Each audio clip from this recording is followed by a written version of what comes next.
Hello and welcome to the Ice Guys, brought to you by the National Hockey Now Network. This is the show that takes you into the world of the National Hockey League. Every game, every day, from a betting perspective.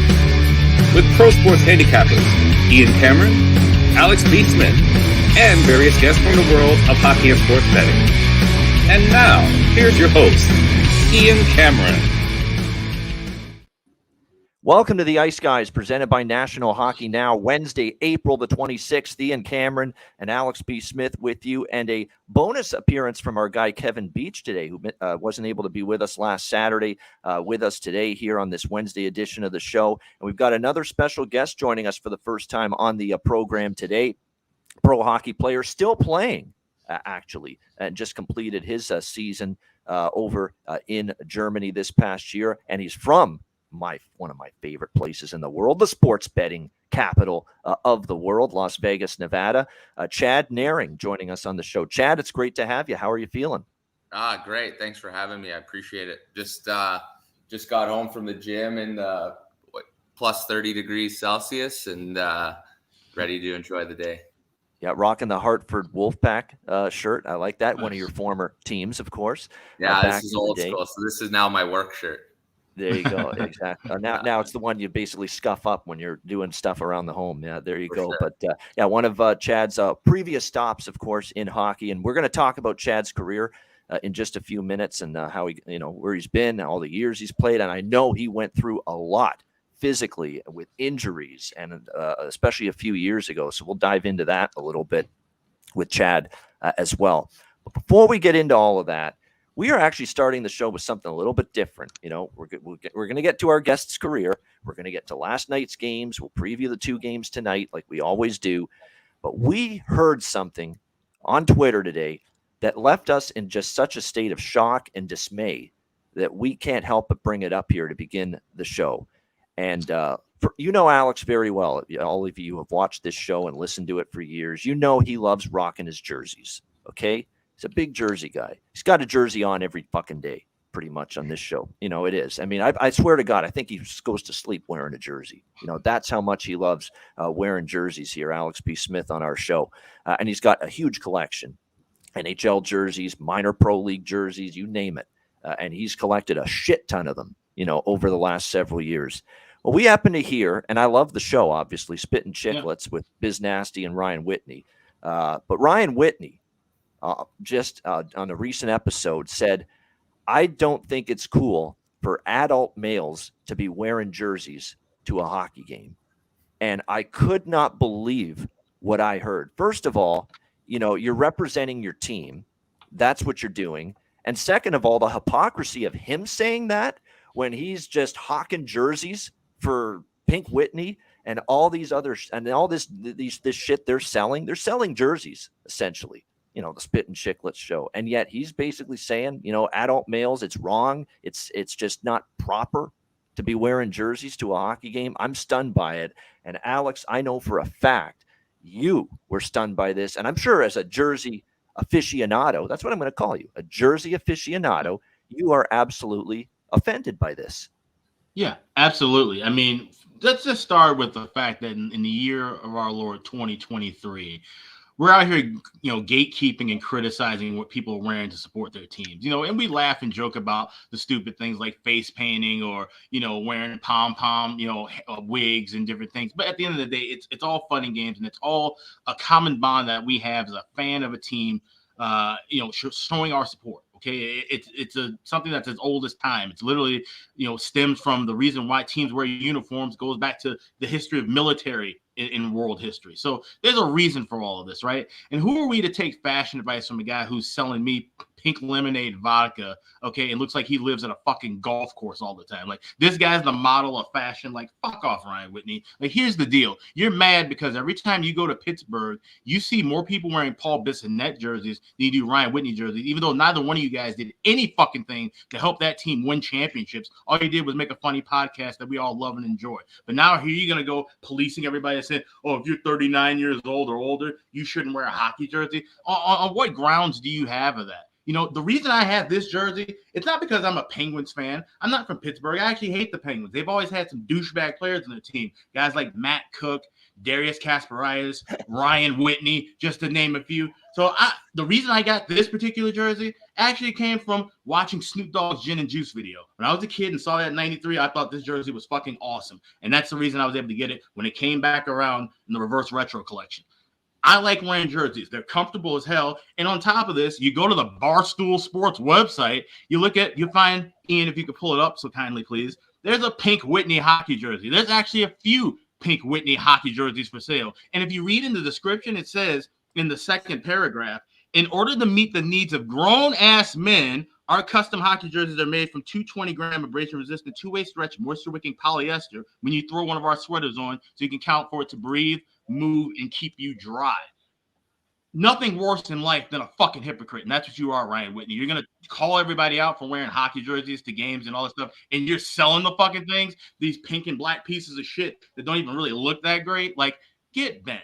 Okay, seriously. So what do you want us to wear? You want us to just wear quarter zips and fucking polos and goddamn Birkenstocks and khakis to every fucking game and not show our support for the team? Or is it just because you're mad that nobody's wearing a 19 Whitney jersey in Edmonton or Pittsburgh or wherever the fuck else you'd be watching the game because you weren't even worth buying a jersey for? So you know what? How do they say in Boston? Go fuck yourself.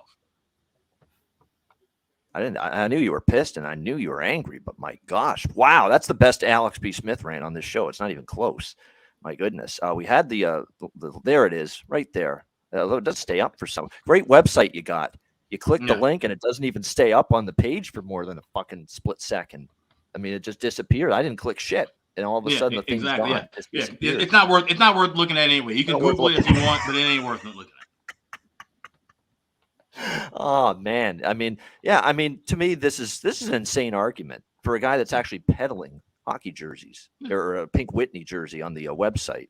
You know, it's an absolutely insane argument that he made there right now. And look, that would be like us. We've got an Ice Guys store. It's called iceguys.myspreadshop.com. It would be like us saying, you know what? Don't wear hoodies anywhere. You know, and we're selling Ice Guys hoodies. Don't wear hoodies. They stink. You know, that's just not proper to be wearing a hoodie outside somewhere. And you better fucking believe that in some point we will have Ice Guys jerseys for sale soon. Believe it. Yeah, we support the jersey. The people that don jerseys to hockey games, we support you. We're in your corner. No question about that. Wow. And by the way, if you look at the replies to Ryan Whitney's the video clip of him saying adult males should not wear jerseys, he's getting roasted. You know, there's everybody saying you're taking the L here with that opinion. And Alex B. Smith, like I said, I knew he was going to get fired up by that for sure. There you go. Welcome to the Ice Guys show, Chad. There you go. We don't. That was intense. I like it. That was intense. That was intense. Yeah, I've never seen Alex that angry directly at one person. And this is my first view of Alex. Yeah. It's not like this all the time. I promise. No, but you're hitting him right where it hurts with a comment. That's like funny. That. I'm for it. My stance is I'm for everyone. Just do what you want. Like, who cares? There's too much judgment in the world right now. It's like, just do what you want to do. Like, if you're happy with wearing a jersey, go ahead. If you don't wear one. Don't make fun of that guy. You don't make fun of the other guy. I don't really care. Yeah, do what you want to do. No, he was not fully confident in his opinion too, because what he said in that clip was too. Maybe I'm wrong. You can tell me, or that's what he said. Something along those lines. You could tell he was kind of concerned that he'd get some blowback. Which is even worse. He's wishy-washy about it. Like, then don't even make the comment. Yeah. Like, he wasn't like vehement. Yeah, it's flat out. You're a flat out idiot, or you look stupid as an adult male wearing a jersey. He didn't have conviction in his argument. You could tell because he was saying, well, maybe I'm wrong, and what you guys can tell me if I'm wrong. And that's not convinced that you're right and you're wrong in this case, if you're Ryan Whitney for sure. Chad, let's get to you and your career. You've been around the block, AHL, of course. You mentioned the Hartford Wolfpack. We're in that organization, of course, for a bit. Then you went to Europe for a while. I know for a fact that a few years ago there was concern about whether you'd play again, and you've gone through some serious struggles, I guess, in terms of injuries. And there was a time when the injuries were so bad that you ended up, having, dizziness and, blurred vision, and you had some real serious concerns at that time. And you were wondering, am I going to keep going on through this? It led to some anxiety. It led to some depression at the time for you. So you've really gone through a lot, Chad, in your hockey career and your hockey journey, haven't you? Yeah, what a wild ride. To be honest, I thought the first time I played, I was after college, I was literally just sitting there, and we're in off season, so we're party mode every day, studying for a few tests. And my roommate, Tyson Hobbins, he's from Saskatchewan. He had an old coach with the Nipawin Hawks, and Hardy Sauter was his name, in Boise, Idaho, in the East Coast League. And so he calls Tyson and said, "Hey, come to this PTO or whatever." And what's that Narian kid doing? I remember him from juniors. I played in Yorkton, and he's like, "Is he fat, or is he in shape still, or is it off season or whatever?" And he goes, "Does he want to come too?" And I didn't even really know what pro hockey was. To this crazy, but I'm from a small town in Saskatchewan, Springside, 400 people. I went to college. I was lost, and then realized my brother has a really good construction company. I did it for like 7 years with him in the off seasons when I played. And I was like, I'll probably just head back and do that. So I go play this pro hockey and this PTO and start doing well and this and that. And they're like, "I want to re-sign you next year." I was like, "Oh, that's cool." So I did that. But then, the ECHL, you can get cut any day. You can get sent home any day. So I'm like, just calling my brother. It'll be like, "Any day now, I'll just come home and start doing construction with you." And then the one day the coach calls me and he goes, and I'm kind of in and out of the lineup. He calls me, and I'm seeing this number, and I'm like, "Oh man, I'm getting sent home today. Whatever, it is what it is." It was a good run. And he goes, "Can you go pick up this guy from the airport?" And I'm like, "What?" He's like, I was like, "I thought you were calling me to send me home." He's like, "Oh no, man, I'm never going to send you home. We love what you bring, but I just need you to go pick up a new player from the airport." I was like, "Okay." So then that kind of gave me the confidence that I could do this in my life. And I started doing it at the ECHL level. I was having a great time. I played in Boise, Idaho, Prescott Valley, Arizona, Vegas, Greenville, South Carolina, all elite cities until I got called up. And I was like, I was just playing. I was having fun, making garbage money, but then I'd go home, work with my brother's company, make enough to save up a little, and then I'd go play hockey again. So I did that until AHL called, which was great, and then NHL, and then Europe, and now made a career out of it. So I don't even know what it is, 11, 12 years now. Yeah, that's a good long length, and I'm looking at, you're looking at double-digit years now that you've been playing this trade. Various countries, various leagues, up and down and all around. And I remember talking to you not too long ago about that you were thinking of packing it in. You're obviously built your own lifestyle and home in Las Vegas and another business now, real estate, correct? Yeah, I got when I missed that year with the concussion injury, I thought I was probably done. I wasn't really getting help from anyone, so my wife kind of threw out the idea like, "Hey, what's next? Like, what do you want to do?" And my good buddy has a mortgage company, and I just decided, okay, I'll go do this. I showed up on his doorstep with my mortgage license like 6 weeks later, and learned from him and started getting into that business with him. And so I've been doing that for 2 years now, and it's going well on the side.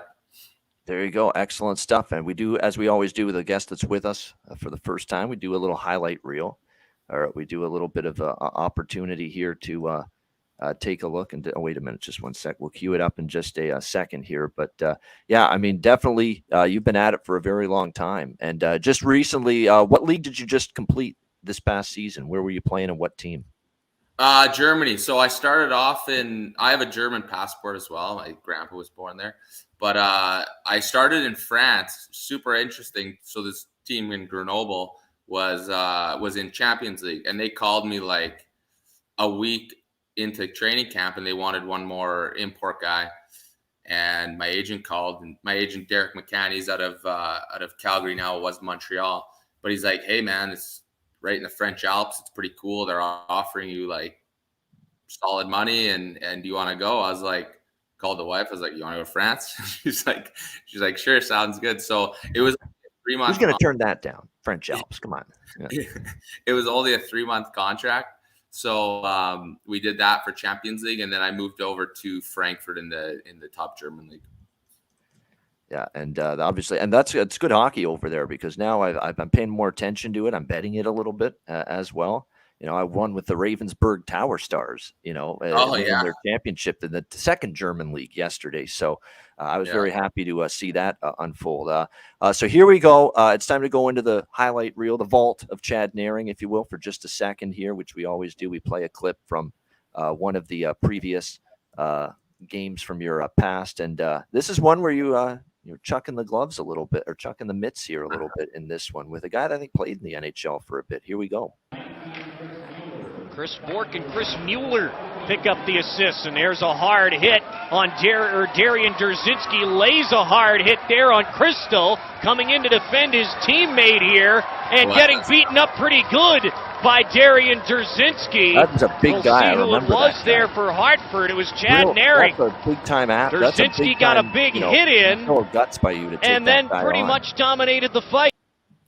Yeah, so I kind of like gave Cristo a little bit of, I remember that one. I gave Cristo a little bit of a suey pass, not full suey, but like a little bit. And this guy ran him pretty good. So I was like, I got to jump him.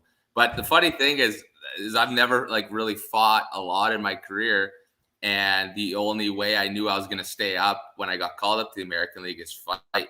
So I was like winning faceoffs and fighting anything possible. And the funny part is I was roommates with Nick Tarnasky my second year in Hartford, but the first year in Hartford, he was there.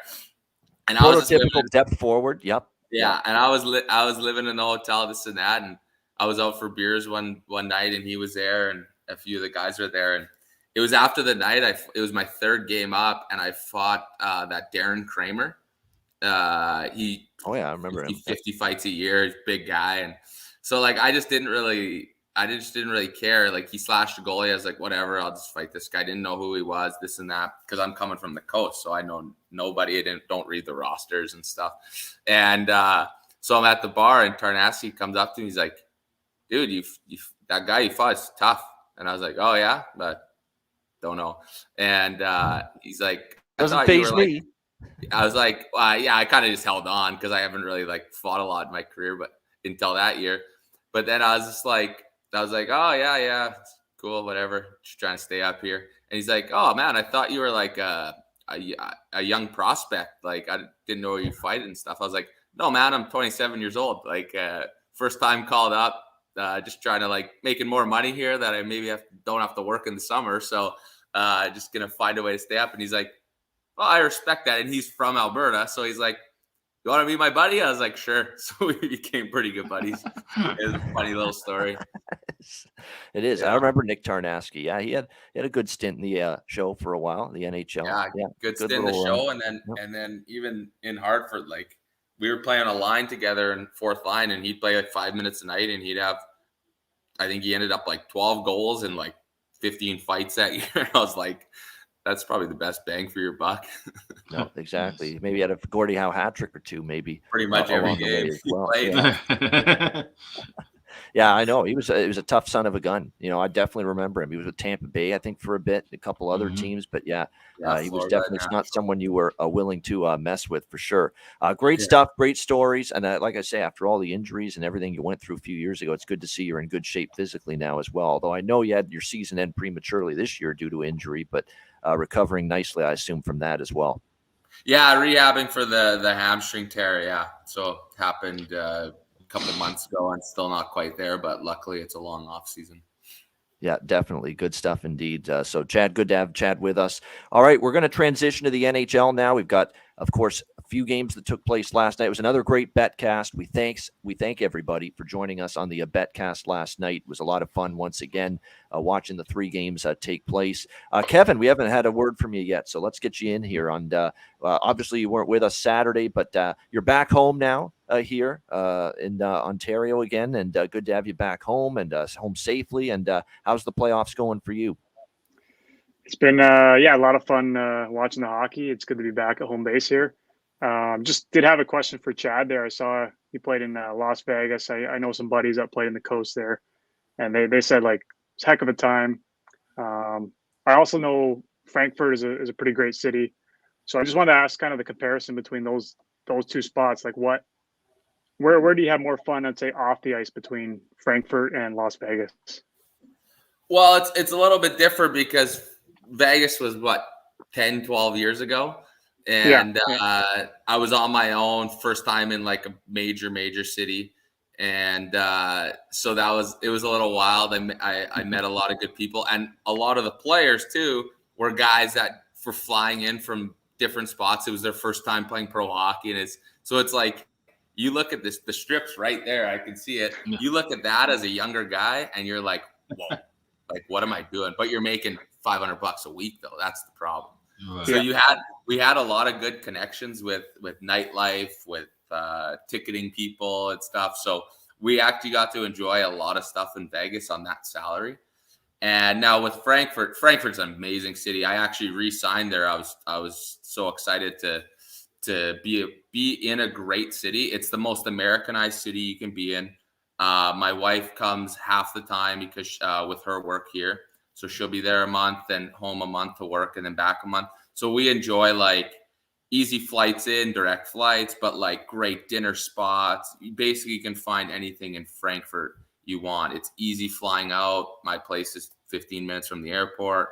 So it's just little different dynamics, but some of the younger single guys there, like they're telling me all about these underground clubs and stuff. And me and my wife went to one with a few of the group, and we're like, it's a little different than Vegas. It's straight underground rather than like skyscraper or whatever, but it's a little bit different. But both super cool. I've always been a guy to try to find.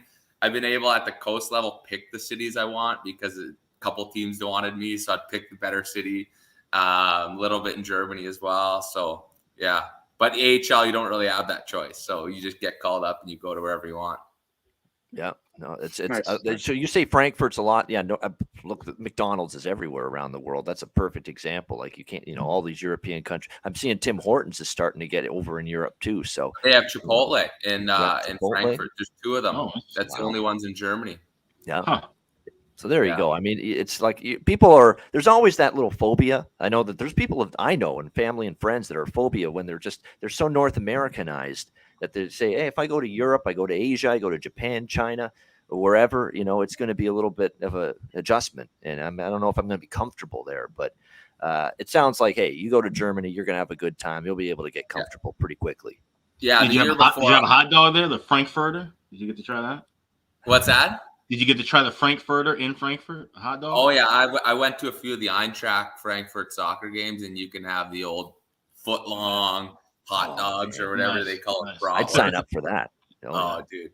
The German, I'm like, my dad's German, so he loves when he comes over, it's like German food every night. And I like it once a week or once lots every of schnitzel, week. Huh? Yeah. Yeah. My wife's Italian, so we're eating a lot different now. But I'll mix in the odd German meal with the guys once every week or 2 weeks. She's not a big fan of that kind of stuff. It's a big difference in the food. But with my dad, it was like 5 nights in a row. And I was like, oh man, I think I gained 10 pounds. Yeah. All right, good stuff. Last night, of course, 3 games. We'll just talk. The stunning development to me of the entire night was what took place with the Islanders. I thought the Islanders were going to be done after last night, but they ended up having a really nice bounce-back performance against the Carolina Hurricanes. Ilya Sorokin was terrific, especially early when Carolina had a really good push in that game. But the Islanders, they got their bigger players stepping up. Barzal with a big goal. Brock Nelson with a big goal for the Islanders as well. And they stave off elimination. And now they've got a little seed of doubt probably in this Hurricanes team. I think Carolina is definitely open to close that out last night. Now they got to make an unnecessary trip back to UBS Arena there in Belmont Park, for Game 6. So that series is not over yet, and the Islanders are back in it now, down 3-2 in that series. It was disappointing, too, Marty Necas, who I had overshots, and you couldn't even find him last night. It was probably one of the worst games I've seen Marty Necas play in a long time. That's the bad news. The good news is I had Brent Burns over shots on goal. The guy has 4 shots on goal before we even get out of the first period. So that was really good to see last night in that Canes game. And then, of course, we saw Minnesota taken apart by the Dallas Stars last night, shut out by Jake Ottinger. And no, it was not a ref screw job, according to some. Terry Edelman, we love Terry, but he loves his Minnesota Wild sometimes to a fault. that he's just saying, hey, we got screwed, and the referees are betting on the Dallas Stars and all kinds of this kind of stuff last night. Obviously not a good night for him or the Wild, but let's be honest, Dallas was better. Dallas was ready to go. They pounced on the 5-minute major that was given to Foligno early in that game. Sagan with the early goal got him going. They were opportunistic. They broke down the Wild defense better than they had in the previous 4 games in that series. I think it was Dallas's best game of the series by far. And of course, Jake Ottinger keeps getting stronger and better as this series goes on. He was fantastic in Game 4, and he gets the shutout last night in the victory over the Minnesota Wild. So Dallas up 3-2 and a chance to close out the series back in Minnesota Friday night for Game 6. And then we ended the night with the Edmonton Oilers, really for the first time in this series, making the LA Kings look really bad in terms of defending the speed and the offensive potency that the Oilers have. I mean, the Kings were running around. They were coughing up the puck, breakdowns left and right. Maybe not the best game from Jonas Korpisalo either. He started out really strong, but, Edmonton kept peppering shots, and chances were coming fast and furious. The Kings just did not defend very well, as tight as they can, and it ended up being a tough night for the Kings as they get beaten down by the Oilers. Korpisalo pulled. Phoenix Copley in net to finish that game. I think it's going to be very similar to what we saw with Edmonton after Skinner, after he got pulled for Jack Campbell the previous game. And they went right back to Stuart Skinner last night. I think it's going to be the same thing for LA. Yeah, they pulled Korpisalo last night. They put Phoenix Copley in. They'll go back to Korpisalo, I believe, in Game 6. I fully believe that when the scene shifts to LA. But, Kings got to make some changes here, some adjustments. You need a little bit more from players other than just Kempe and Kopitar and Moore all the time. I mean, they've got to get a little bit more from, some of their depth forwards. I think Arvidsson's kind of had a quiet series for the Kings so far. Could get a little more from him. Fiala really hasn't done a whole lot since he returned from injury for the Kings. So they've got a lot of room for improvement. They're going to need to be a whole lot better if they're going to see a Game 7 in that series. Alex, thoughts on the 3 games last night? Yeah, we'll start with the Dallas and Minnesota game. I mean, that was a lot of fun to watch. And, I thought Minnesota was going to come out with a better effort. I thought this was going to be a tight back-and-forth game, and Dallas would get the win in overtime. I was saying I was looking for a soul-crushing win from Dallas to set up finishing off a Game 6, and we still ended up getting that result as far as I'm concerned. Getting shut out in that spot, the way the body language the last 40 minutes of play for Minnesota, you could just tell that they just didn't have it. And now coming home, and this is the spot where I think having that extra day off is worse. I think if they could come and keep the same pattern, this might be a puncher's chance where Minnesota could force a Game 7 here with that extra day, and they're back home and they're hearing God knows what from any of the podcasts or radio or whatever you turn to here in the cities. That's just going to loom large with them, and the mood in that arena is going to be so tense. It'll be electric early, but once the puck drops, it's going to get tense. And if Dallas can score the first goal in that game, they're probably going to score the rest of them and win. It'll be pin drop heaven as soon as that happens. Yeah, it'll be radio silent if Dallas takes a lead at any point in that time. So big win for Dallas, and they should be able to advance after this weekend.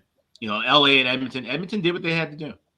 They came out, played a full effort, getting scoring contributions all over the place, getting great saves from Skinner, like I said. And I was skeptical of Skinner starting, and not to say that Skinner's done. I was thinking that you just wanted to keep riding that momentum of Jack Campbell, because you don't know if you're going to get that again. If you need to call on Campbell again, he may not step up the same way he did in that particular spot.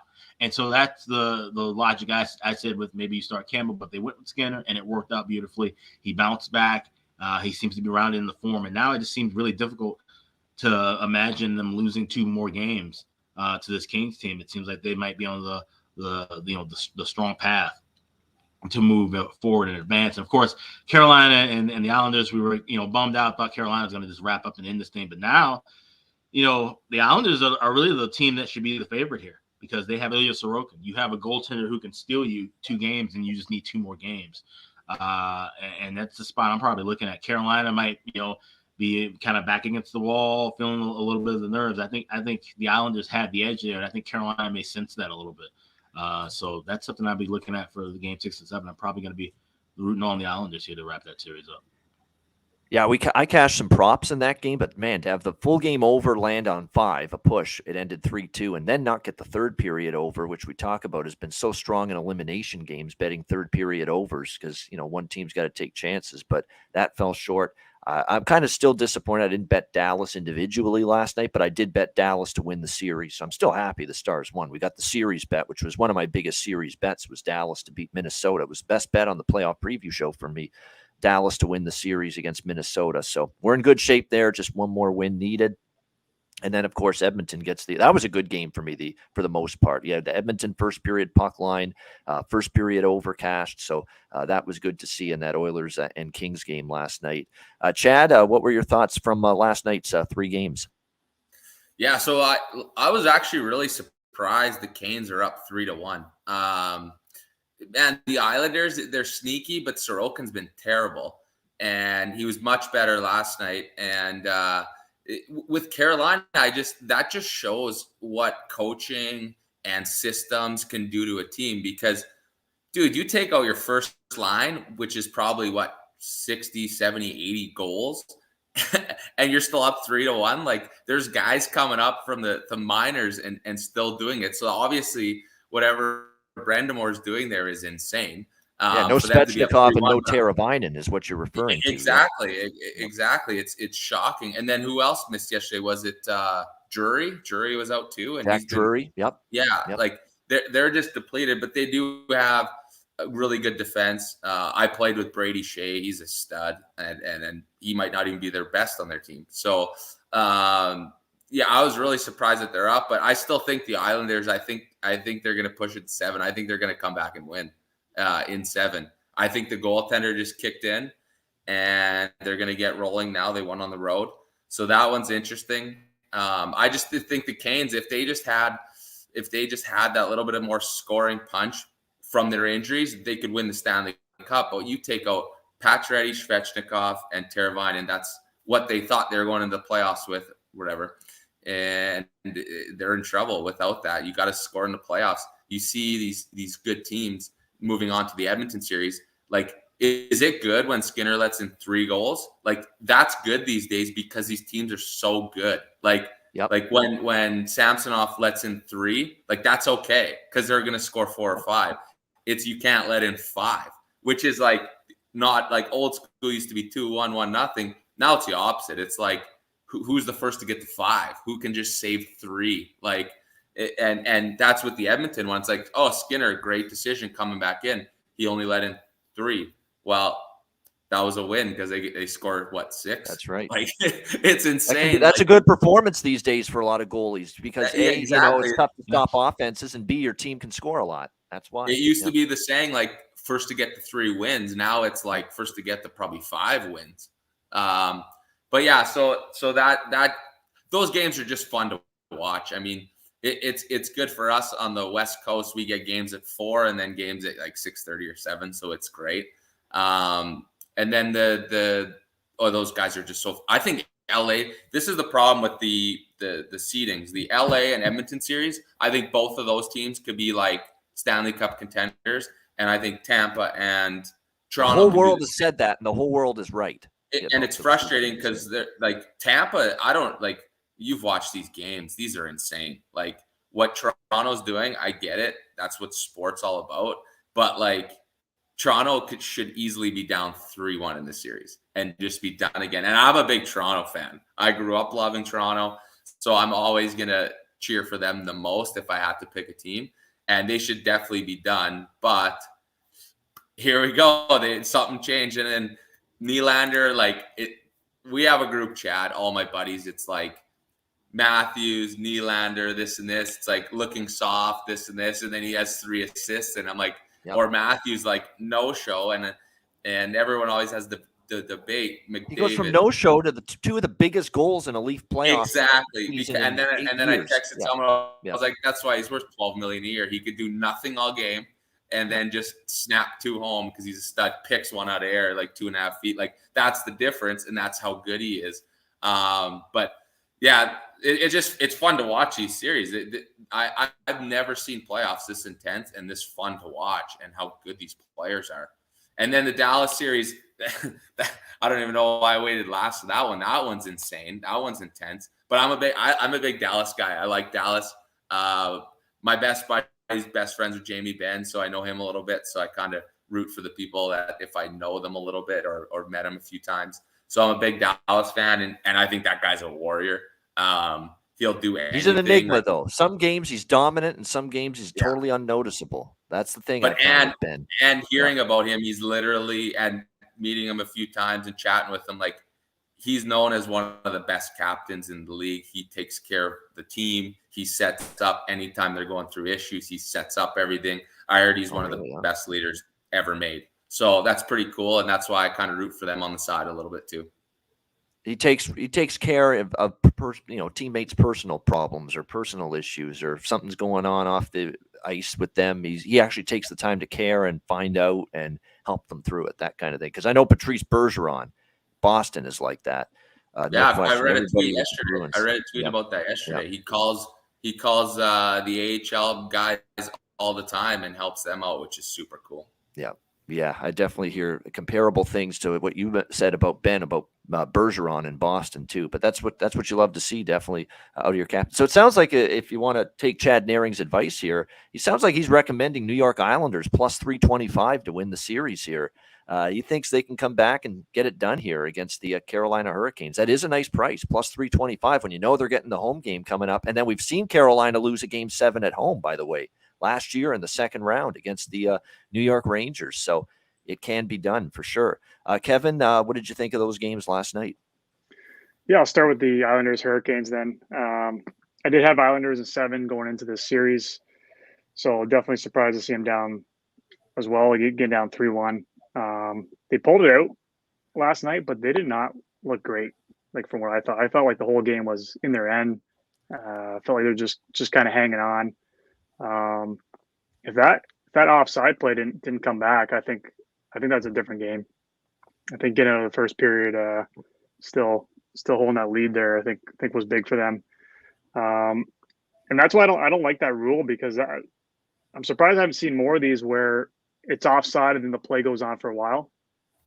Like, when they got to come all the way back if it's called no goal, put the clock back to what it was at the time of the offside. And that's controversial. There's some people that love that rule because they get the call right, and then there's some that say, come on, it's offside. It's a fractional, difference in a lot of cases. Just let it go, let it stand. Yep. Yeah, I think in the flow of the game, I don't think a fraction makes a difference unless you're dealing with the actual goal line, whether the puck goes in. But I've been waiting for more of these situations where they cross the blue line. They're in there for 2 minutes and then they score, and then they call it back and they're throwing 2 minutes on the clock. Like, I don't like that. So, like, when it first got challenged, I was just watching them work around the power play and I forgot they even entered the zone. So, like, I don't like that as far as calling that back. But yeah, I think that was a difference for the Islanders. I mean, that's the rule. I like now that I agree, and there's doubt now with Carolina, that one game makes a difference. So that confidence starts to change.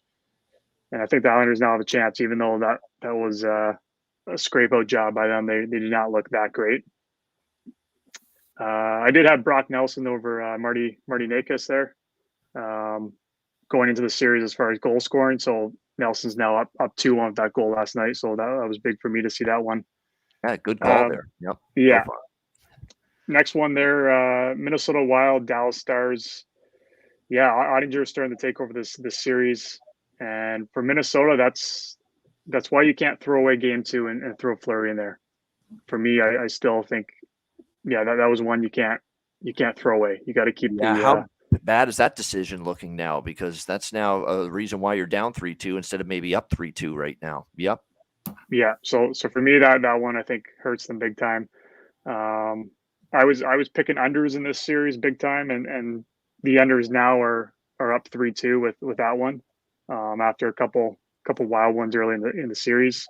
So I look for that to kind of continue. I know there was one game there that was about to go under, and there was either 1 or 2 empty netters at the end that kind of put it over.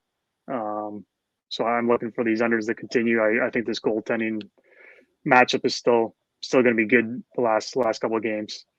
Then the last one, Edmonton Edmonton finally put in that full effort. They scored. They came up buzzing again. They scored the first two, and LA scored that one, made it 2-1. And at first, I was like, oh, here we go again. Yep. LA is going to turn the tides.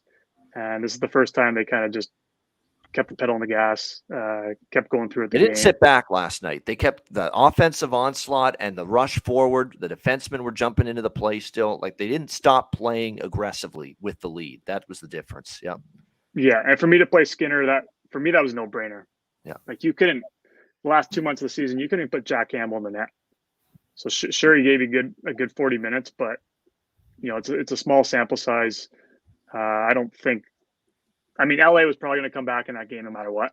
Yeah, because that's just what they've been doing. They get down, and I don't think the little bump of momentum from him was worth taking a guy that's been your main guy the last 2 months. Like when Jack Campbell went into that game, I hammered the over because one, I knew Edmonton's probably going to come back, but also I just do not trust him, and I don't think the players trust him. So he came up huge, good for him, made a couple good saves, but that's his role right now. Like he's got to be ready to go in the games. He's not going to take over the starting job just on that. It's still Skinner's net, and it's going to be the rest of the playoffs until Jack Campbell has, an extended period of time, like in a season where he shows, hey, I'm capable of being a performer. It's Stuart Skinner's net. So. But yeah, good to see Edmonton finally. I think everyone's been waiting for this, them just to take over a game, and some exciting matchups. So it's been fun. Yeah, it has been. It's been a good playoffs. The refereeing's been shit in a lot of games, in a lot of series, but that's not much you can do about that. You just got to hope it's better. The product on the ice has definitely been exciting. Hopefully, it's exciting tonight as well. We have 2 games on tap, including elimination game in Boston. Do or die for the Florida Panthers, trailing 3-1 against the Boston Bruins. We've got Boston minus 250, home favorites here in Game 5, and the total in this game 6, shaded to the over in this one. When you look at this matchup here with Florida and Boston, we know for the Bruins, they are getting their captain, Patrice Bergeron, back in the lineup, which is huge for them. No question about that. Hasn't played yet in this series or in these playoffs. He'll be returning to the lineup tonight for the Bruins, and it looks like it is going to be him with Pasternak and Bertuzzi on the top line. Hall, Zacha, DeBrusk will end up being your second line. Although there could be, I think Marchand might be up there, so just keep an eye on that. Marchand's not going to be on a third line; he'll be on the second line. But Bergeron will be back for the Bruins. Florida. It is good news for them on the injury front as well for this game. Of course, Aaron Ekblad, we talked about how much they've missed him, of course, especially the last game. You could tell that defense just was unable to get the job done in that 6-2 loss. They struggled in their own end. There was no Aaron Ekblad. He had an undisclosed injury in Game 4, but he's back tonight, so the blue line is intact again for the Florida Panthers. Will it make a difference? That's the question, because it did start to look in the 2 games in Florida like Boston is starting to show that they are, the superior team. They didn't, what's funny about Boston? They really didn't play a good game in this series until Game 3 in Florida. Game 1 in Boston, they won, but they didn't play great. Game 2, they definitely did not play well. That's the game they lost to Florida, but it really took until Game 3 and Game 4 to see the best of the Bruins. I think they probably wrapped the series tonight, but again, you're talking minus 250 with the home favorite here, the Bruins on the money line. It's a little too pricey for my liking here in this game. What I do like here is the over 6 minus 120.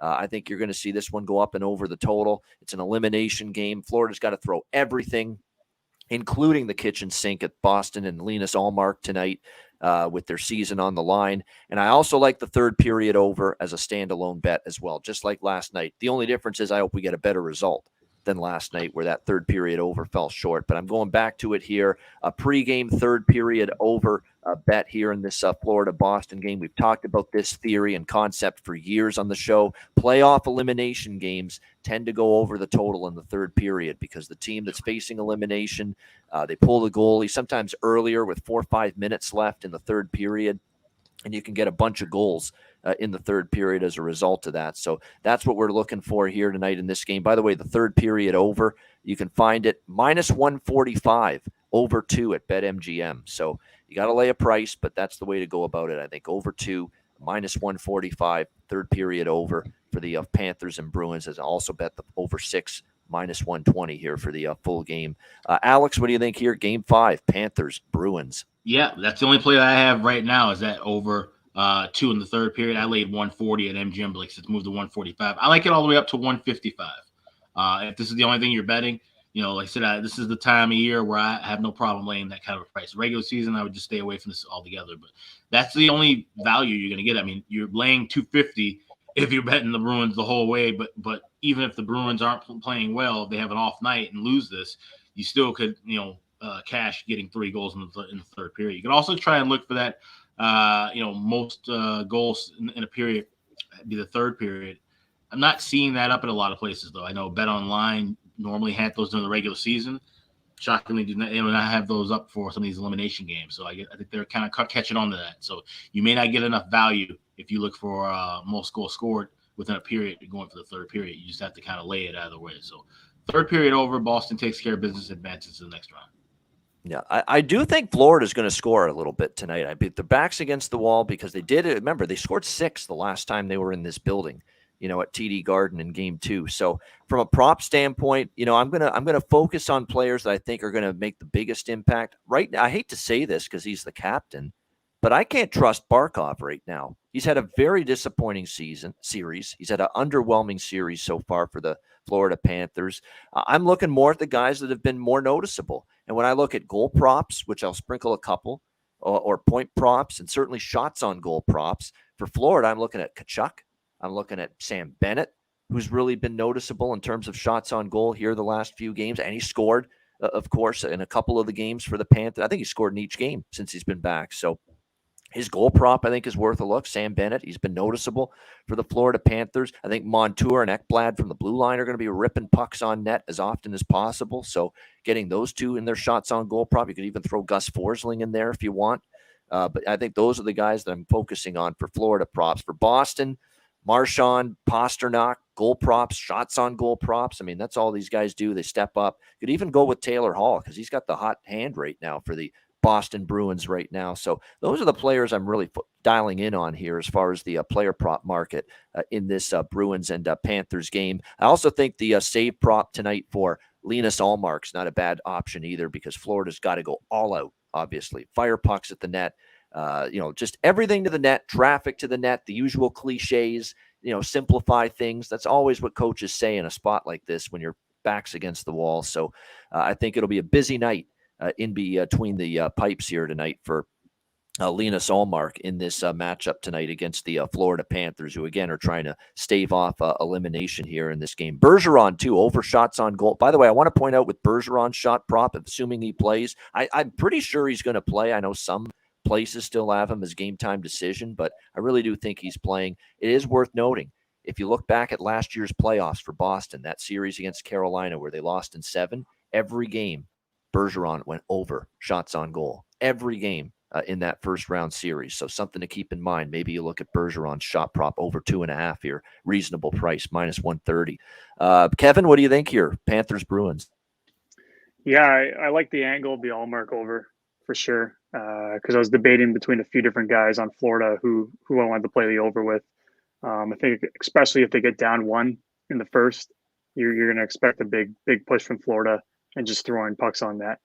Barkov, yeah, pretty disappointed in his effort here throughout the playoffs here. I had him in a goal scoring prop against Taylor Hall.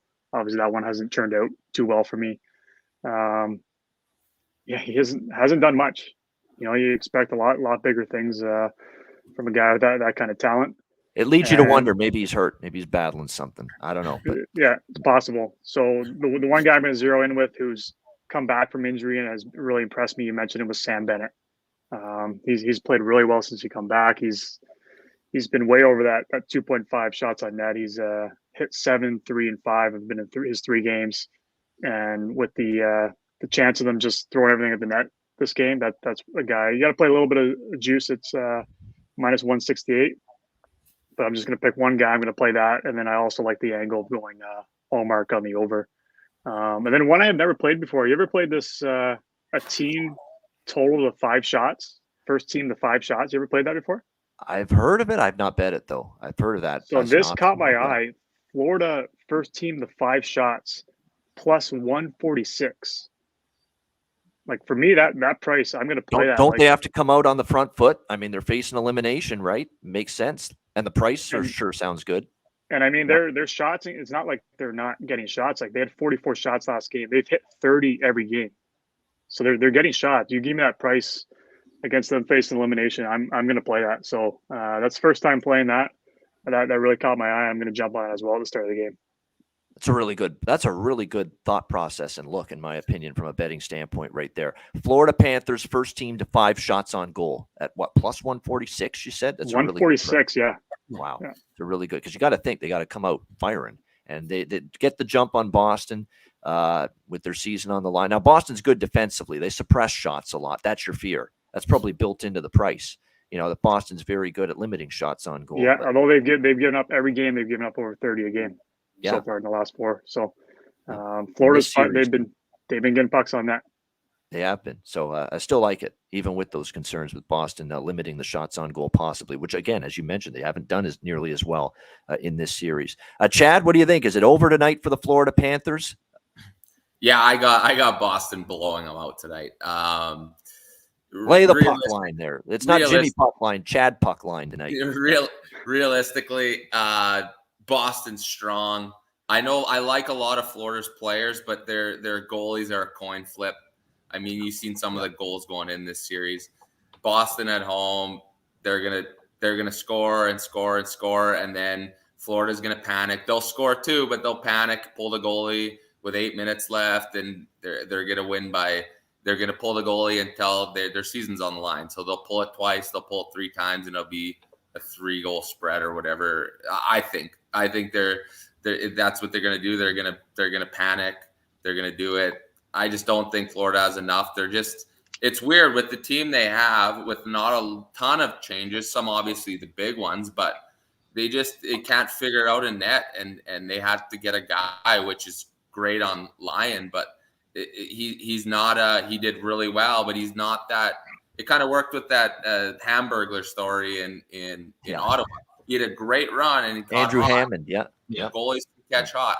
I played with Hammond for a little bit in Binghamton, but they get hot. But the true goalie is Bobrovsky, making $10 million a year, but he's proven to be well, but he's just not well. He's the guy that can carry you to win, I believe, but he's just not showing it this year. Where the young, or not, I wouldn't say the young kid, but the guy that with a little less experience, he had a great run, but I just think the run is run out, unfortunately. Yeah. And I don't even know who they got starting tonight. Did they got Bobrovsky or Lyon? No confirmation yet. No confirmation. Yeah, and you know what the issue is, Chad, too, is Lyon was playing well, but they made the switch. Bobrovsky comes in game 3. They give Bobrovsky the game 4 start. It's a perfect opportunity. Rise up to the occasion, steal a game for your hockey team. Could he do it? No, he couldn't. And that's the issue with Bobrovsky. He's not playing at a level where he can steal games for you right now, and it's been this way for a long time with him. Yep. And you've seen those goals on Lyon early in the series. Just that one goal that just kind of flew in, shitty goal. You just can't have that. It's as a player, you sit on the bench and you just watch, and you're like, "We're in it, we're in it," and then that goes in. It's a downer, right? Fucking Debbie Downer when you see that. Yeah. You just realize as much as we give, we're not going to get enough in a certain spot. You play more confident in front of certain goaltenders, and I just think they're just going to be lost with whoever's in net. I still think they can score though, but the problem is, like you said, Boston suffocates you. Allmark's great. That's the only scary part is Florida's not scoring, but I think Boston's going to come out flying, and their offense is insane. Like they're getting Bergeron back. That guy won't miss a beat. He'll probably score tonight. And you got Hall leading their team, which he was the guy supposed to be on their 3rd line, right? Yeah. So I just think they're going to have 3 lines cruising, and their decor, like they're sitting out studs. 25 other teams would love to have their 7th, 8th defenseman, and in their top 4. So blue line is too good for Connor Clifton, who's a pretty solid defenseman to get in right now. That's insane. Yeah. I just think, they're loaded. They got everyone back, and I just think they're going to roll tonight. Yeah. That 6 on the D is right. Grzelcyk, McAvoy, Lindholm, Carlo, Orlov, Forbert. That's really good. 1 through 6. Yeah, it's really good. It's like an all-star team. Yeah, it's really good. It's tough to overcome if you're the Florida Panthers. No question about that. So great analysis there, by the way, from Chad. First time breaking down a game. You'd think he's been doing this show for 2 years. Listening I to watch way too much hockey and podcasts. That's all right. There's nothing wrong with that. We watch too much hockey and we do too many fucking podcasts. So it's all right. Yeah. Way too many. Good stuff. All right. Commercial time. Hit the like button. 165, 70 live viewers. We appreciate it. Shout out to our podcast listeners as well. We'll be back to talk our final game on this Wednesday slate. Colorado hosting Seattle in just a moment, right after we hear from Gramco. Support for the Ice Guys is brought to you by Gramco. Whether you or your team's game is on the field, screen, racetrack, court, or the ice, Gramco is for the game. Grown by farmers who spent years developing premium hemp genetics, Gramco provides customers with consistent quality Delta-8 THC products ready for any occasion. Gramco currently offers numerous Delta-8 products, including vape cartridges, disposable vapes, pre-rolls, gummies, wake and bake coffee, and more. Gramco offers an enjoyable, legal high delivered discreetly and directly to you. Gramco is also available at many American retailers as well. You can get the best Delta-8 cannabis products on the market shipped quickly and discreetly from Gramco. And if you visit www.thegramco.com, use promo code ICEGUYS, you will get 20% off of every order, and any order that's on the site over $50 will be shipped free with standard shipping. So live elevated with Gramco and check out their wonderful Delta-8 products today.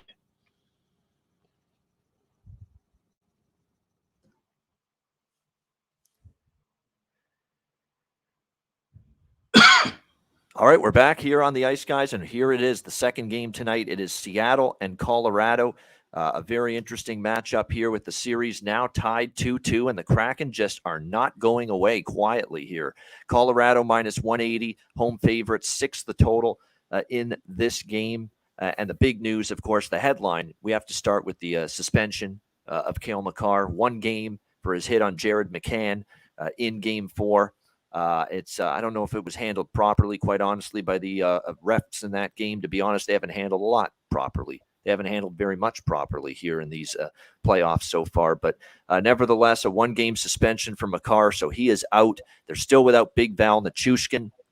And by the way, I mentioned this multiple times when talking about Colorado without Val Nichushkin and their record when he doesn't play. Now, they did win Game 3, 6-4 without him. But, of course, he missed Game 4 as well. They lost 3-2 in overtime. The Jordan Eberle overtime game-winning goal to give the Kraken the win and tie this series up. But overall, their record with Nichushkin is spectacular, and it's average. It's actually, I think, slightly below average without Big Val Nichushkin in the lineup. So he has been a huge component of what has made Colorado successful, not only this year, but look at the way that guy played in the playoffs last year. En route to winning the Stanley Cup. Like, he was such a big catalyst for what made that team go in the Stanley Cup. Big body, protects the puck well, just has that good finishing ability, sees the ice quite well also. And you don't have him, you don't have Makar. So this is going to be a challenge against a Seattle team that now has confidence, now has new life, after tying this series. For me, not with the utmost confidence, but I'm going to do a little small Seattle and draw split here in this game. I really think this is an opportunity for Seattle to steal a lead in this series, going back to Seattle, where I think the way I kind of have this series mapped out in my head is I think Seattle could steal it tonight, and Colorado could actually still come back and win the next 2 games and then win in 7. I could see that happening. But I think Seattle's at least got a puncher's chance right now. When you look at how they've played, when you look at Philip Grubauer's performance in net, which has been much more good than bad in this series against a team that punted on him before last season and went with Darcy Kemper instead. So, all kinds of issues in terms of the Colorado right now in terms of losing 2 of your key components. What this does, and especially the absence of Cale Makar, it opens up some wonderful, wonderful betting opportunities as far as player props go on the Colorado side. Devon Taves and Bo Byram, you get on both of those guys over shots on goal, goal score, maybe even a goal prop, but point prop for sure, power play point props, assist, you name it. any prop you can find on Devon Taves and Bowen Byram tonight for the Colorado Avalanche, you hit it. Because these are the guys that are going to pick up the slack without Makar. They're both going to be manning separate power play units for Colorado. Taves will be on PP1 and Byram PP2, and it could be reversed. But either way, they're going to both be playing integral roles in this game tonight for the Colorado Avalanche. So I like their props for sure. Byram and Taves on the blue line for Colorado. Their shots on goal over. The goal props, the assist props, the power play point props, all worth a look. And again, if you're going to look at anybody up front for Colorado, you might as well just stick to Nate McKinnon and Mikko Rantanen, because really these are the two guys that are getting things done right now. Not many other forwards are getting it done. You did get a little sprinkle from Compher, offensively, straight out of Compher, crazy motherfucker named JT. Yeah, you look at him, and definitely he has played well in spurts in this series. But at the same time, most of it's been McKinnon and Rantanen, so I wouldn't deviate from that. On the Seattle side of the equation here, as far as props go, it looks like tonight, obviously, Jared McCann out with that hit that he took. That's why Makar got suspended. So he's going to be out for at least this game, but Dave Axtell says longer than that. I'd look at Jaden Schwartz and Jordan Eberle in particular for the Seattle Kraken. Shots on goal and any goal and point props I would look at with them. By the way, with Jaden Schwartz for Seattle, and the reason why I'm interested in his props specifically here tonight in this game is if you actually look at the way the shots charts have gone for him in this series, he had 11 shots on goal in Game 4 in Seattle. He had 4 shots on goal before that. So just in the last 2 games alone, he's had 15 shots on goal in the last 2 games combined, Jaden Schwartz. So it really does feel like his shot prop is very undervalued going into this game. Right now, Schwartz, you can find it with his shot prop, a very cheap price, over 2.5 at plus 100 at Bet Rivers, minus 120 at FanDuel and DraftKings. Like, it's a very reasonable price and a really good find. This is a guy that's had 11 and 4 shots in the last 2 games for Seattle. So Jaden Schwartz over shots on goal, a good look for me here. Those are the props I'd focus in on. A little bit on Seattle, a little bit on the draw as well. I do think we've got a chance to see another overtime game, as well tonight between these two teams. And again, shop around. FanDuel usually has the best prices for the draw. You can find the draw price at FanDuel currently at plus 350. So that's a pretty good price. So Seattle in the draw split. And as far as the total goes, I like the first period over. Not crazy about the full game over because I could see it slowing down, but I think the first period over 1.5, a pretty decent bet here in this Kraken Avs game. But I lean full game over. I like the first period over better. Alex, what do you think here? Game 5, Seattle, Colorado. Yeah, we queued it up nicely. I'm on the first period over. I got that 1.5 land $1.20. It ain't broke, don't fix it. We're going with the 5 in a row. Hopefully we had 4 and now 10-2. The last 12 Kraken games going back into the regular season for that first period over to cash in. And like I said, it's a huge moment for Seattle. They can easily seize this series, but at the same time, Colorado can really buckle down and show that grit and playoff experience off and wear the Seattle team down. I think whoever wins Game 5 wins Game 6, which I'm really hoping for, honestly, because I have this series to end in 6 games at plus 205. So that ticket will be in great shape here. And it would be nice to see Seattle. If I had to choose a side, I'd like to see Seattle move on in advance. I think Colorado, they're kind of in that point now like Tampa Bay. I think they need a rest. I think they could really benefit from being out of this postseason, letting those guys get healthy. Like I said, this whole year, we haven't seen the entire team that we were supposed to see for opening night play for the Avalanche. And that's a hard thing to do. And the fact that they even made it this far with how many guys they've missed all year, it's an accomplishment in its own. But they get knocked out here, they can retool and refocus and be right there at the top of the division and conference next season. But this may not be it for them. So if I had to pick a side, I'd lean with Seattle, but I'm just sticking with that first period over. All right, liking the first period over. Yeah, and someone in the chat, JT, no Beniers or Eberle shots on goal, he asks, with Jared McCann out. I don't mind those looks. I just like a couple other players a little bit more on this. Yeah, especially Schwartz. Schwartz is number one. Schwartz has gone 3+ shots in 3 straight games. And like I say, has skyrocketed to 11 shots in the last game. And I just think the value is outstanding. You're only laying even money minus 120 for Jaden Schwartz for over shots on goal tonight for Seattle. But I don't mind Beniers and Eberle. I think they're worth a look. I do like Eberle actually over shots. Beniers, this is an opportunity for him to step up. I think he's hit a bit of a rookie wall physically, just a little bit. because of the fact he's played, a ton of NHL games, his first full NHL season. Sometimes you just hit that rookie wall, so to speak, and you run out of gas a little bit this late in the season. But I think he's still giving an effort. It's just not maybe as good as he was maybe early in the season at the moment for Seattle. Kevin, what do you think here? Kraken Avs. Yeah, it's going to be an interesting one with Makar. Ian, you kind of read my notes with him out, having Devontae's and Bowen Byram being all over them. Yep. So again, with points and overs on the shots, those are two I really like.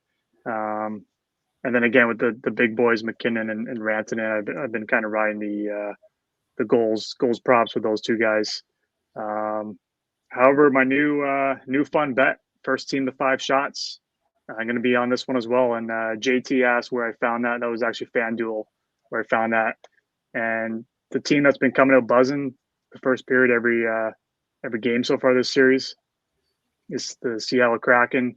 Waiting for that to change because this is going to burn Colorado if they don't figure it out in the first period here. They've let Seattle dictate early in games. Yep, it's true. Yeah, but until they prove it differently, I like this price. Seattle first team to 5 shots plus 122. You know what? Until Colorado proves that today, they're gonna show up in the first period. I'm gonna play that prop and see what happens. But other than that, with Makar out, I like the defenseman out there taking over the power play, and then the big boys up front as well, McKinnon and Rantanen. Yeah, it's pretty much a pretty easy game to script out from a prop standpoint. The defensemen that are going to play the minutes now with Makar out, and especially on the power play, Byram and Taves, their props are going to be good bets tonight probably. And as you mentioned, Mikko Rantanen and Nate McKinnon, you're right, that first 5 shots on goal at a good price for a team that's been having these good starts and carrying the play early in games like Seattle has been. Chad, obviously you're in Las Vegas, so I'm sure you've gotten to see a lot of this series. It more fits with your time zone, but what do you think here? Seattle, Colorado, Game 5. Yeah, I hate to bet against McKinnon because this guy can just literally score 3 goals and make it his game. However, I think they're weeding a little bit. They're losing with some big boys, and with Makar out, I know they're confident, but this I don't know how long it'll last. But this Seattle fire, it's fun to watch, and I'm a little biased now too because I play with Jaden Schwartz's brother in Frankfurt, Rylan, and I'm kind of rooting for them to move on because I think they would play Vegas next round, and he might be in town, so that'd be good to catch up with him. I just like their fire. I think they're going to find a way to maybe sneak a game out, and they seem like a team that's they're kind of like the Vegas was the Misfits, and Seattle's the same way. Guys picked from other teams and they care about each other, and I feel like McCann out, I think they can rally around it. I think Grubauer's playing much better than he was, and I like them. I like Seattle finding a way. It could be tight. It could be an overtime game or something, but I like Seattle to win. I hope so. Yeah, I like Seattle to win. But another thing, a little off to the side, but these suspensions and this and that, it's frustrating. This might be a controversial take, but I think when a guy purposely does something, whether you say yes or not, it's going to be very your perspective. But like if you purposely go hit a guy and injure him purposely, like you could tell when guys purposely do it, stick out a leg, this and that. I think you should be out as long as that guy's out for. And people might think I'm crazy with that, but like this Bunting one, like he literally could have went to the puck, basically hit a guy in the head, Chernak's out, and Bunting's available to play now. I think he should be out until Chernak's ready to play again. And maybe that's crazy because concussions last a long time. So very controversial. And you like the Leafs, and you're saying that about Bunting. And I like the Leafs. This is just as a hockey guy. Like this Makar, hey, Makar's sick, right? But McCann's a 40-goal scorer. So he goes and buries them in the corner. Puck's literally in the stands. He buries them in the corner. This guy, McCann, he could be out probably 2 weeks. So Makar misses 1 game. So game 6, they get Makar back. They don't get McCann back, right? Like, I don't know. Like, or there's maybe a timeline on it. Like, you're suspended until he's ready. I know what you're saying. Yeah. Right? Like, there could be some way someone could, like, tweak that a little. But that's my thought. Like, you stick out a leg purposely and tear a guy's ACL, you should be suspended 50 games as well, or whatever it takes, because you just ended that guy's career or year or whatever. And now you get to play 2 games later. Like, I think that's bullshit. But yeah, like, yeah, I would send my 4th line guy. What about the guy that took out your meniscus earlier this year? Did he get any or was that just a freak accident? Or it's a little bit of a freak. Freak accident, just a battle. But no, maybe you're talking from personal experience. Yeah. No, actually nothing to do with personal. Even my concussion, it was just a hard, clean hit. But but I'm just saying, like, these injuries, I've had buddies, like, straight out guy just stick out his knee because he was beat, tear an ACL, like, ends the guy's career, you know? And this guy gets 2-game suspension, he's back. But playoffs especially, it's like, maybe even just in the playoffs, like, you go after a guy, like, you hit a guy like Bunting goes after, like, you could literally, I know this might be like, no one says or does this, but you can send some 4th line guy or some call up and say, hey, go 2-hand Hedman as hard as you can in the ankle and break his ankle. You're going to get a 5-game suspension, whatever. You won't play again. But we'll take him out for the series, right? Like, if you I just think it's so stupid. Like Chernak, that's helping Toronto big time. This is going to, maybe not tonight, help Colorado, but Makar will be back in game 6. McCann probably won't be 6 or 7. So Hackstall said at least this game, likely longer, is what he said about McCann's There you status. go. Yeah. There you go. So I don't know. That's I get the argument. He should be out for the series. Yeah. Yeah. You take someone out, you're out as long as that player that got injured is out. I know what you're getting at. It's like on purpose or like very deliberate or malicious. Yeah. Dirty, deliberate. Yeah. And then that's a whole nother gray area, because then you're going to get those incidents too, where there's going to be one team that's pissed off and they say, well, that was not intentional. It was a collision that couldn't be avoided. And if they still give that guy the amount of games that the player he injured is out for, and then they'll be up in arms. So that's the issue with it, with going to that kind of rule.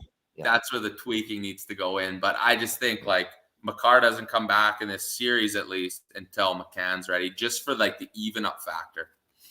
Yeah. No, it's a decent argument. I understand the points with it, and that's good stuff. That's their first Chad Naring rant, by the way, on the Ice Guys show, which is good. It's a rant type of show. We get fired up on the show. We like. I see it way too. I saw Alex's rant at the start, knew it was available. I could do it too.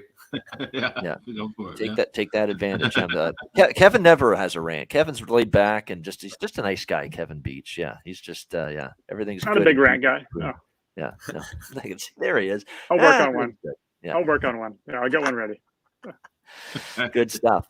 Great show. Lots of fun breaking down the games, talking last night, talking about Chad's career for the first time he's on the show. Chad, like I say, if you're around before the end of the playoffs again, we'll get you back on at least one more time. Certainly before the end of the playoffs. But great stuff. Get ready. We got best bets to wrap up the show in just a moment. Hit the like button, 181 live viewers. Check out patreon.com/iceguys. Just $10 a month. Goalie charts, totals charts, power ratings, Ice Guys show betting card, bonus content, and more. Sign up at patreon.com/iceguys. Just $10 a month. If you choose not to wear a jersey to a hockey game, something you could look at would be a hoodie or a t-shirt or a tank top or a polo from the Ice Guys store. Check out the Ice Guys store, iceguys.myspreadshop.com. Today is the last day for 20% off everything in the store. We got caps, we got bandanas for the dog, we got clothes for your kids, we got mugs, we got everything. So check it out at the Ice Guys store, 20% off today only. That's at iceguys.myspreadshop.com. Yeah, and we're the type of people that will sell hoodies and then not tell people that adult males shouldn't wear hoodies, or we will sell dog bandanas and then let's say don't put that bandana on your dog. Should be wearing. Would I ever wear a tank top? No, but we sell them. Yeah. No. There you go. Yeah, there you go. All right, awesome stuff. All right, best bets coming up to wrap up the show in just a moment, right after we hear from Manscaped. Support for the Ice Guys is brought to you by Manscaped, who is the best in men's below-the-waist grooming. Their products are precision-engineered tools for your family jewels. Manscaped's Performance Package, the ultimate men's hygiene bundle. Join over 7 million men worldwide who trust Manscaped with this exclusive offer for you, 20% off and free worldwide shipping with the promo code ICEGUYS. That's promo code ICEGUYS at manscaped.com. If my math is correct, it's about 14 million balls that you can preserve. The Performance Package 4.0 is the complete accessory package to take care of everything that is required. You've got, of course, the Lawnmower 4.0. Takes care of your facial hair and among other things. You've got, of course, the Weed Whacker. I'm approaching 40. Nose hair has become a major issue. It pisses the hell out of me. I need to take care of that shit, and the Weed Whacker can help you do that. Both of these products, waterproof and a 4000K LED spotlight for a more precise shave. And you'll also be able to take care of those delicate areas with the ball toner, with the ball deodorant, keep you smelling good, looking good, and feeling good down in the nether regions. This complete Performance Package 4.0 will take care of everything for you, for all you guys out there, and it's courtesy of our good friends at manscaped.com. So get 20% off and free shipping with the promo code IceGuys at manscaped.com. That's 20% off with free shipping at manscaped.com. And use promo code IceGuys. Unlock your confidence and always use the right tools for the job with Manscaped.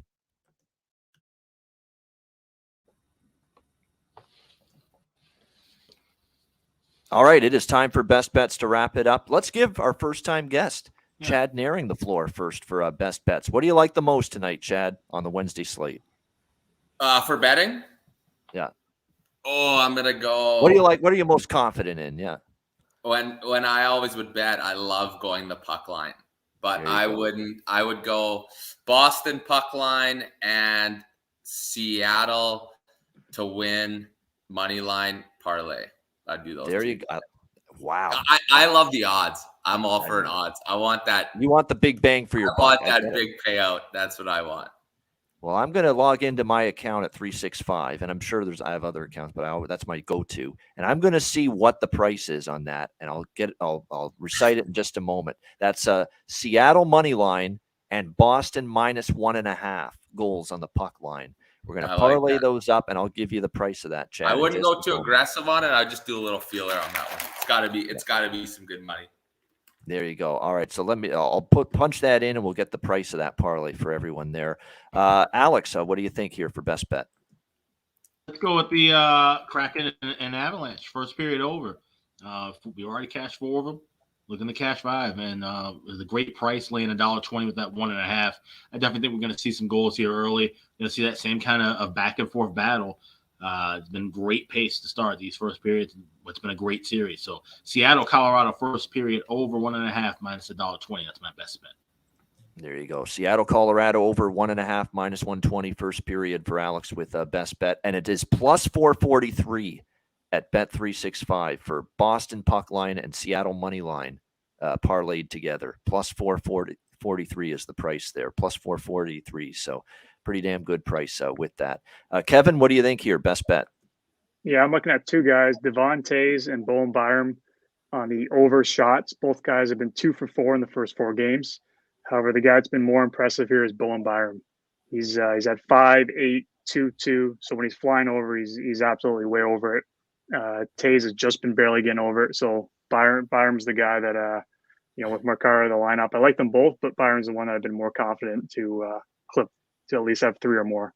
And it's plus money on both guys, +126. So I like both guys, but Bowen Byram is the guy I like to get the job done on my best bet. All right, there it is. Bowen Byram over 2.5 shots on goal for the Colorado Avalanche, and I'll co-sign that prop. I like that prop. Yeah, I like it a lot. +125, +112 in some spots, but it's a plus price no matter where you look with that. And by the way, if your FanDuel is good for this, you can ladder what's called ladder shots on goal props for players, where you can bet them 3+, 4+, 5+, 6+ shots on goal in the game. You may want to take a shot with that with Bo Byram tonight for Colorado and get really good prices. Get some of that Chad Naring money, Chad Naring price with +800, and with some of these. So you really get a good price with laddering some of those shots on goal player props, and Bo Byram might be a good candidate for that here tonight. My best bet, look, I got robbed with the over for the third period yesterday for best bet. I'm just going to go full game for the best bet here with Florida Boston over 6, minus 125 for my best bet here for this Wednesday card. I think we get over 6 Panthers and Bruins. I think the third period goes over, but I'll go with the full game for the best bet. Panthers, Bruins, over 6, minus 125 for my best bet for this Wednesday card. That's a wrap. Chad, just some final words from you before we go. As your first time on the show, thanks for joining us. Yeah, I appreciate it. Thanks for having me. We'll do it again soon. Yeah, absolutely. Lots of fun. If Reminder. you need a live look, if you need a live look in from Vegas, just let me know. Yeah, absolutely. Definitely. Home in Las Vegas, Nevada, where I'm overdue to return for a trip, by the way, there. Same. So eventually I will be in that neck of the woods and seeing some old friends. It's been too long. The Ice Guys is live 7 days a week, Monday to Friday, 2 p.m. Eastern, Saturday and Sunday, noon Eastern. If you can't watch the show live, download the Ice Guys podcast in audio form on all major podcast platforms. For Alex B. Smith, Kevin Beach, Chad Naring, I'm Ian Cameron. Have a great Wednesday night. Enjoy the games and good luck. And we will talk to you again tomorrow on Thursday for another packed edition of the Ice Guys presented by National Hockey Now.